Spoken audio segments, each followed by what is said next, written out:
different than anything we've done before. My special guest this evening is William Cooper, and if you've been watching the show, you know that William has been with me twice before, and the response has been so overwhelming. Bill is here in New York because he's going to be lecturing, and he'll be telling you about that in a little while. So we decided to change the format of the show tonight. We decided to do it as a call-in show, so if you have specific questions that you would like to ask of Bill when we come back, please think of them and give us a call, and we will be more than happy to answer your questions. Okay, Bill? Hello. What have you been doing since we last interviewed? Well, I've been working on the second volume of the two-volume set of Behold a Pale Horse. Oh, maybe I should just show this. Last time we interviewed Bill, he was showing, he was first putting out his book, Behold a Pale Horse. Volume 2 follows it directly? Well, when it's finished, I'm in the process of still writing it and compiling the information. Also, I've just completed a dream, really. I'm on radio now, have my own show. Monday, Tuesday, and Wednesday nights from 9 to 10 p.m. Central Time on satellite. Anybody with a dish can download it. Any radio station with a dish can download it and anywhere in the world. Anywhere in the world, and play it on their on their own airtime, and there's no charge to them whatsoever. And I'm doing this to try to educate the American people. It's on SpaceNet 2, Channel 7, 7.5 audio for those who have satellite dishes, and the first show will air on May 4th, Monday, May 4th. That's just a week away? Yes. So is it a call-in show, or it's, you know, no, talk show? It's not going to be a call-in show for a while. It's going to be an educational program. Okay, now why did you come to New York this time? Well, number one, you invited me. Okay. Number two, well, there's been a lot of people from the Northeast coast who wanted me to come and talk.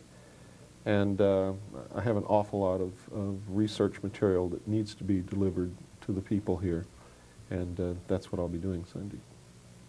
Sunday, Bill will be at the Universalist Church, Central Park West and West 76th Street, for those who want to come out to see him. I got involved with Bill's project I don't know, about 3 months ago, and I thought, gee, maybe there'd be some response to him coming out. The response has been so overwhelming. I mean, I'm amazed.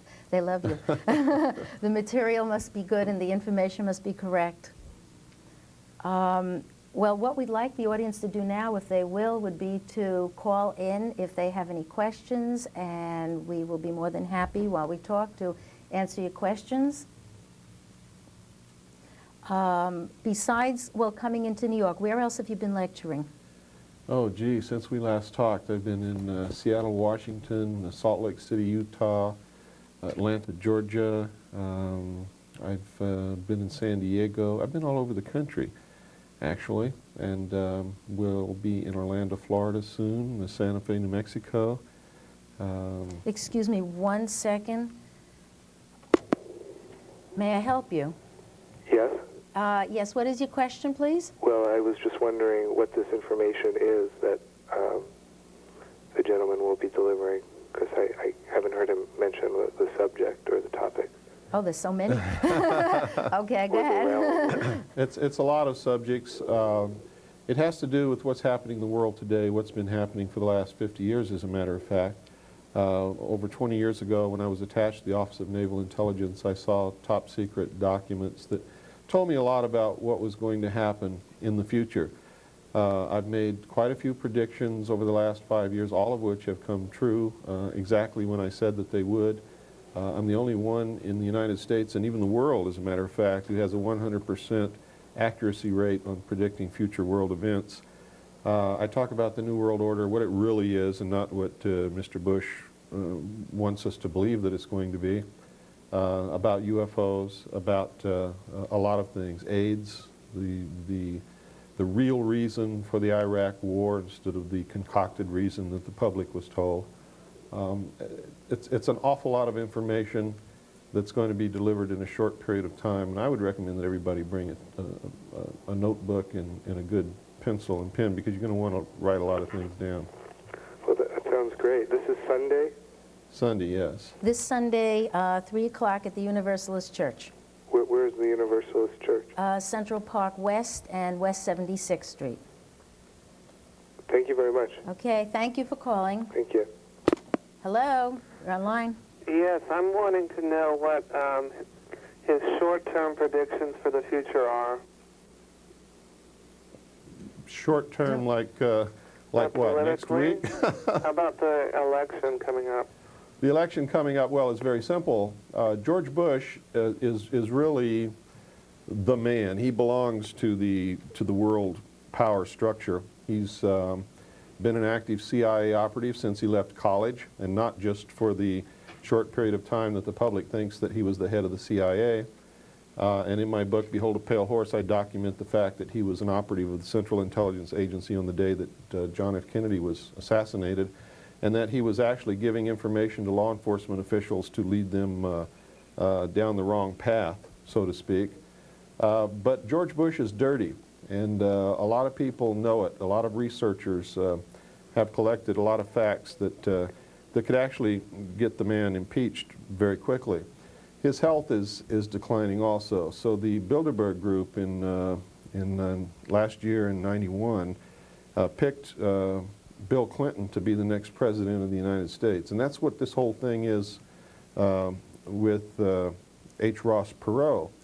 If he throws his hat in the ring along with Colonel Bo Gritz, then that's going to take a lot of the conservative vote away from George Bush and will literally ensure that Bill Clinton is elected as president of the United States. I'll tell you this right now, for everybody who's thrown their hat in the ring, it doesn't make a bit of difference who gets elected. None of them are on your side. Then who really runs everything? Well, it's not who anybody thinks it is. It's like Disraeli said, you know, a couple of centuries ago. The people that the public see as the leaders of their country are not the ones who are really leading at all. They're the puppets to take the attention of the public and the wrath of the public if need be. Okay. Are you saying that George Bush then is not going to be our president, next president? If H. Ross Perot actually throws his hat in the ring and actually runs for president, George Bush will not be the next president, no. Bill Clinton. I can't agree with that. I can't buy that. I'm sorry, I can't buy that. Just got to wait and see, I guess. Well, you'll have to see what happens to the conservative vote when H. Ross Perot throws his hat in the ring. He's going to capture most of the conservative vote. It'll split the Republican Party down the middle, and they won't have a chance against the United Democratic Party. All you've got to do to know that is just read the daily newspaper. Okay, I don't really rely on the newspapers for information, do you? Ma'am, when the elite of the world are talking, they talk through the New York Times, and when they're talking, you better listen. We've got to move on to the next question, okay? Thank you.